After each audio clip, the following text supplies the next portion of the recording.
Welcome back. We're going to do a 9-hole bookbind today. Extra holes, it's no more difficult. It just means we've got extra steps to fill in the final binding. Hopefully you'll have had a look at video for the 5-hole binding, which explains how to put the base of the book together. So we've got the body, the inner of the book all put together. It explains that step by step in video that we did on the 5. So it also shows you how to do your covers, which we've got here. It just means we don't have to put that in every video. If you just keep referring back to that one, and then you can pop back here for when we do the binding. The most important thing is that all of the holes line up. So when we put this together, we need to be able to look through and see daylight, or at least light, coming through these holes. That's really important, that everything, the holes all match. And that way when we're binding it, if you bind it and the holes don't match, when you put your thread through, it pulls to one side, so it distorts all of your front cover. But I know I've got this checked, so it's all good to go.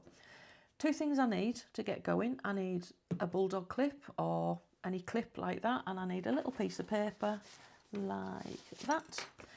The reason I don't put the bulldog clip directly onto the paper is these are quite strong, so I don't want to put any indentations onto the piece of work that I'm working on. So this goes on the top edge of the book that doesn't need binding. But what we also do at this stage is we take our thread. Now I'm using Sashiko thread today because I looked at those colours and I thought, yeah, that's a really nice colour mix. And as you remember from 5, any thread that you can tie a knot in that isn't too big a knot, we can use. So this is just a Sashiko thread left over from one of the other tutorials. So what I'm going to do with this, I'm going to take the end, and when I put this onto here, I'm going to put the thread onto there. I'm going to put the paper over the top of it. Again, remember that's just to protect the edge of the book, and I'm going to put a clip on it. And that way, when we start threading through to bind, this is secure. It's not going to pull through. You can use a weight if you want to, anything that you can keep the book together. This little clip's really, really useful. So this one is 9 holes. When you've finished looking at this, there's a free downloadable pattern, so I don't expect you to remember all of this. So if you download the pattern, and you can refer back to this as you're watching the video, so you know where all the holes are. 5 holes just meant we had 5 holes 1 to 5. We've now got 9 holes, so we're calling them 1, 2, 3, 4, 5, 6, 7, 8, 9. That's the only difference. All of the rest of the bookbinding we're going to be doing, it's just different patterns. So some of them have 13 holes in, but it's just the difference in the pattern when we're finished. So the first thing we're going to do is, and remember we've got a plastic needle, so this is a kiddie's needle, so it's not going to damage the paper, and it's not going to damage you when you can't find the hole and you're pushing it through. So the first thing we're going to go is down through the middle hole, which is hole number 5.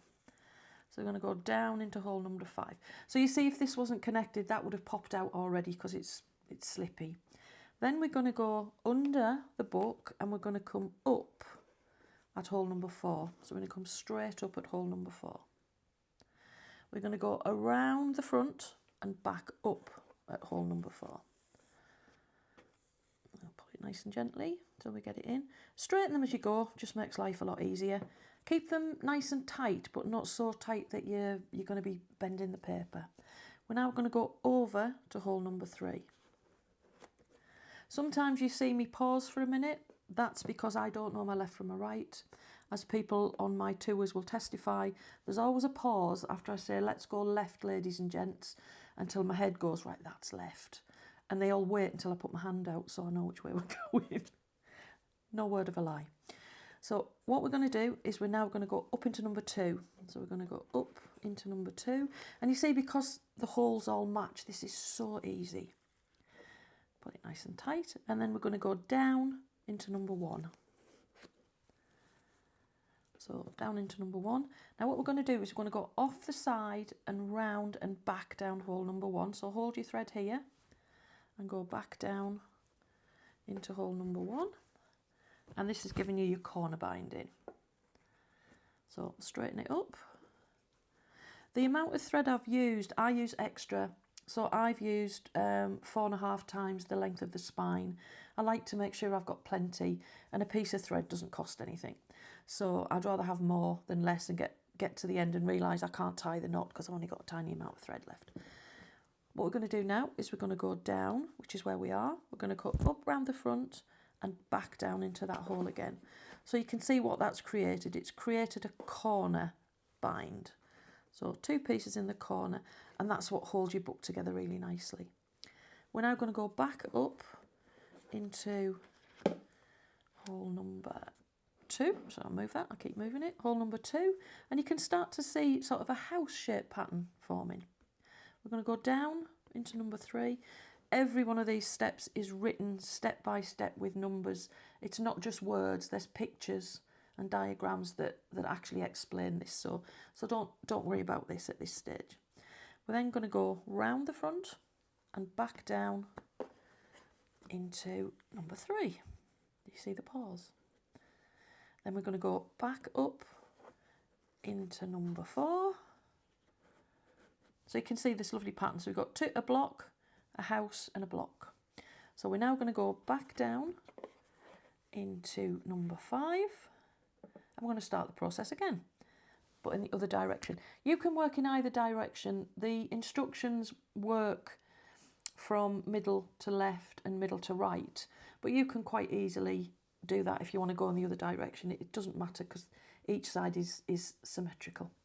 So we're going to go up into number 6, and we're copying this pattern now. So we've gone round the front, so obviously we need to go round the front. So round the front and up into there. So if you look at this and you look at your instructions, you'll know that we now have to go down there.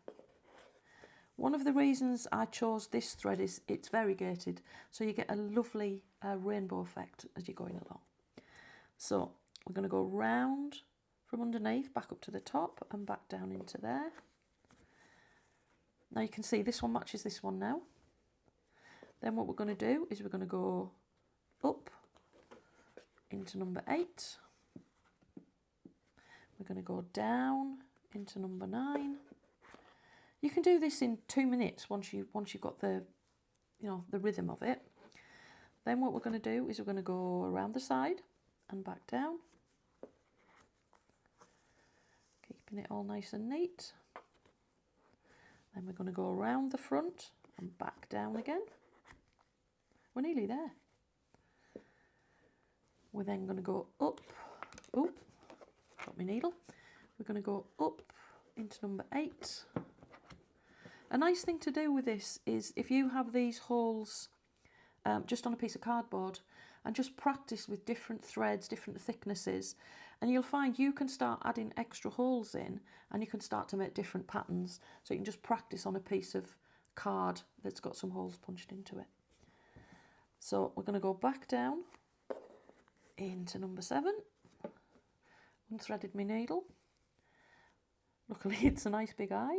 We're going to go in there and down, back up into number 6. Now when we get to number 6, that's all of the stitches done. So what we're going to do is unthread the needle, take off the clip and the paper, and what we're going to do now is take these 2 threads. So I'm just going to pop that on top of the box now so you can see it a bit clearer. So we've got 2 threads. So what you're going to do is you're going to tie these 2 threads together, but what you have to make sure is the knot goes over the top of the middle hole, so hole number 5, and then we're going to tie it again. So just make sure, nice and slowly, so you don't get a knot in it, so until you've got the knot where you need it, and pull. So I'm going to do 3 just to be on the safe side. So the hole and the knot are together. Now this is nice thin thread, so we can sort of just snip that off if we want, but a nice way to finish is, if the thread is a little bit thicker, is to rethread your needle with both ends, like so. Rethread it, it's the easiest bit, rethreading the needle. Okay, pull that together, and what we're going to do is you're just going to take that needle through again. Let me move that there so you can see it. Take the needle through. Now if you had a large knot at this stage, these two bits that are underneath, if you just pull until you hear a pop, and that means that knot has gone right into the middle of that hole. This is thin thread, so we don't need to do that. And then at the back, all we're going to do is trim that off as close as we can to the thread. It's been knotted, so we don't need to rethread it. And you have a 9-hole bind. One thing I will recommend doing is on the front cover and the back cover, if you just score a line once you know how deep your binding is, score a line just with a paper scorer, and then when we open the book it's a lot easier to open. So it opens very nicely, but look at this. This is the bit that I forgot to show you how to fix. It's really, really easy. You just go for your stick or whichever glue you're using, down to there, down to there. Put a little bit across if you want to, for safety. If you've got any lumps and bumps, smooth those out. And then all you're going to do is you're just literally going to close the front cover. Give it a press. And now you should find you've actually got a finished cover on your book. It does help if you do this bit, makes your book look really nice. So there we go, we've got a 9-hole bound book. Join us for the next one.